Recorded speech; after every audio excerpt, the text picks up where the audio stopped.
Kita lanjut cari tahu tentang hak dan kewajiban sebagai warga negara Indonesia.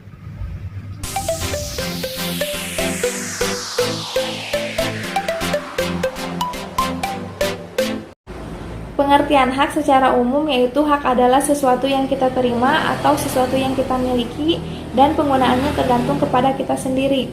Adapun pengertian hak menurut para ahli yaitu salah satunya menurut Profesor Dr. Notonegoro, hak adalah kuasa untuk menerima atau melakukan sesuatu yang semestinya diterima atau dapat dilakukan melulu oleh pihak tertentu, tidak dapat dilakukan oleh pihak manapun juga, yang pada prinsipnya dapat dituntut secara paksa olehnya.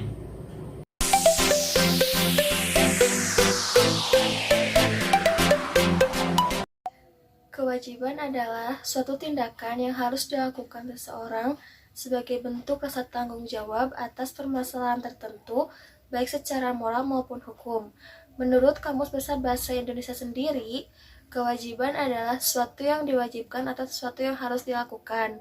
Lalu, menurut Prof. RMT Sukamto Notonegoro, kewajiban ialah sesuatu yang harus dilakukan dengan penuh rasa tanggung jawab, yang pada prinsipnya dapat dituntut secara paksa oleh pihak yang berkepentingan.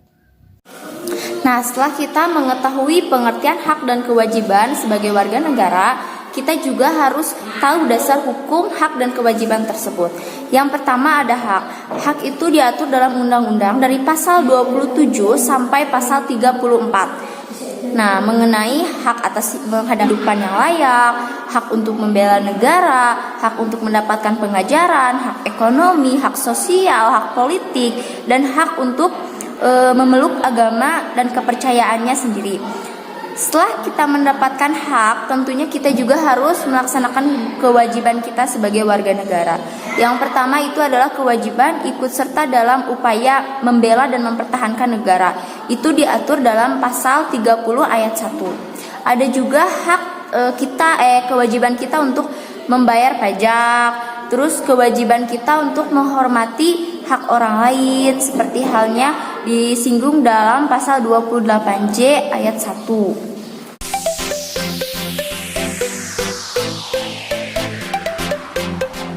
Tiga contoh hak. Yang pertama itu hak di rumah. Contohnya adalah hak untuk mendapatkan kasih sayang dari orang tua. Yang kedua, contoh hak di sekolah. Contohnya yaitu hak untuk mendapatkan ilmu dari guru. Yang ketiga, contoh hak di masyarakat. Contohnya yaitu hak untuk mendapatkan keamanan dari aparat keamanan.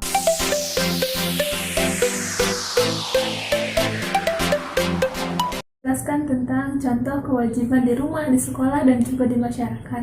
Contoh kewajiban di rumah yaitu 1. Membantu pekerjaan orang tua, kedua menghormati kedua orang tua, yang ketiga menjaga nama baik keluarga. Terus contoh kewajiban di sekolah yaitu ada contoh kewajiban bagi guru, ada contoh kewajiban bagi siswa. Contoh kewajiban bagi guru yaitu memberikan pengajaran secara maksimal dan membimbing siswa hingga bisa. Yang kedua adalah diberikannya fasilitas untuk proses pembelajaran. Yang ketiga, memperhatikan kekurangan dari masing-masing siswa. Nah, contoh kewajiban bagi siswa yaitu 1. Memakai pakaian sekolah yang lengkap. Siswa wajib mengikuti pembelajaran. Yang kedua, merawat dan menjaga kebersihan sekolah. Yang ketiga, patuh dan taat pada guru. Terus ada juga contoh kewajiban di masyarakat yaitu 1.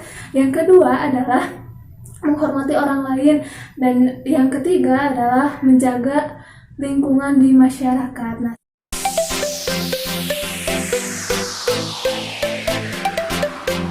kali ini saya akan memberikan contoh tentang hak dan kewajiban anak dan orang tua di rumah. Nah, yang pertama, kewajiban anak di rumah yaitu 1. Anak wajib untuk belajar pada saat di rumah. Yang kedua, anak harus menghormati orang tuanya pada saat di rumah. Dan yang terakhir, anak wajib untuk membantu orang tuanya pada saat di rumah.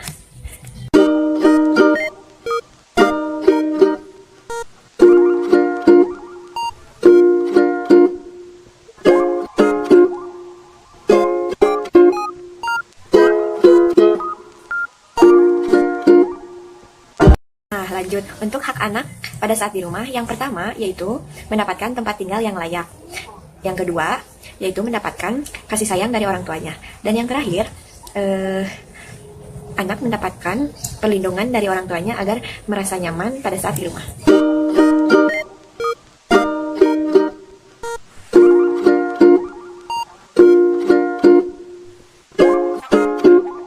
Untuk selanjutnya yaitu kewajiban orang tua pada saat di rumah.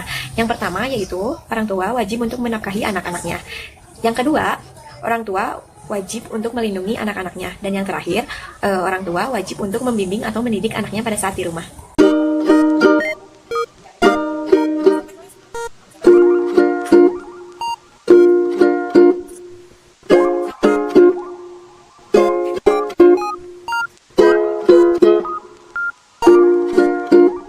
Selanjutnya yang terakhir itu hak orang tua pada saat di rumah.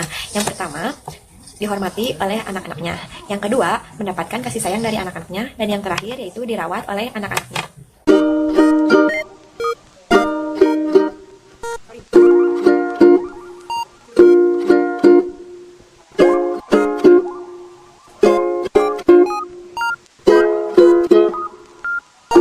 Assalamualaikum warahmatullahi wabarakatuh.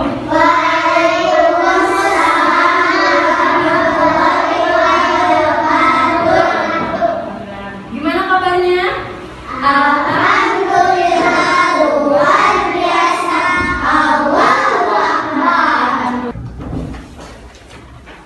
Ayo lanjut, yang nomor berapa? Nomor 17. 18. Udah ada nomor 22. 3. Hari ini kami memakai baju seragam merah putih. Kami memakai seragam dengan atribut lengkap. Selain seragam, kami juga membawa perlengkapan belajar.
Di sini saya akan menjelaskan tentang asas kewarganegaraan. Pengertian asas kewarganegaraan adalah dasar hukum bagi kewarganegaraan untuk penduduk atau warga sebuah negara. Orang yang sudah memiliki kewarganegaraan tidak jatuh pada kekuasaan atau wewenang negara lain. Saya akan menyebutkan salah satu asas, yaitu asas ius soli. Asas ius soli atau asas tempat kelahiran yang menempatkan kewarganegaraan seseorang menurut tempat kelahirannya. Nah, saya kasih contoh, yaitu misalnya seorang anak harus menjadi warga negara B karena lahirnya di negara B meskipun orang tuanya berkewarganegaraan A. Namun di Indonesia asas ini tidak ada.